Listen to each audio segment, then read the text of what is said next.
17 points ang kailangan natin. Makuha kaya ng pamilya Fernandez Alandi ang 200,000 ngayong gabi? Malalaman natin, survey says...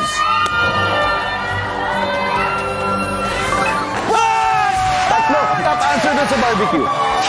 Woo! Yeah! Yeah! Come from behind, no? Come from behind. As in, 0 tayo hanggang first 2 rounds eh. Pero sinabi ko sa inyo, babawi tayo sa 3rd and 4th round. Grabe, hindi mo talaga siya mapapaghandaan kahit ilang practice or ilang nood mo ng Family Feud. Talagang napaka-random ng questions. Yeah, para sa akin naman, sabi ko sa kanila, enjoy nyo lang kasi mas less ang pressure pag i-enjoy nyo kaysa isipin nyo na isipin kung ano yung tamang sagot. Anong age dapat nag-aasawa ang lalaki? 23. Kasi wala na akong maisip na ibang age. O baka gusto mo na mag-asawa. Wala akong sinasabi, guys. Baka, Wala akong sinasabi. baka nagpaparinig ka na sa mami na. 23. Pero wala akong sinasabi. Hindi, mami nagpaparinig yata. Wala akong sinasabi.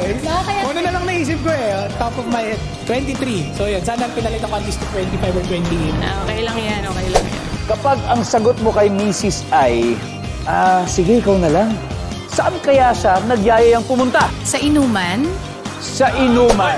Kasi kung nadinig ko lang ng tama yung sagot, shopping din sana isasagot ko. Pero at least pumasok pa rin. Panalo na rin tayo.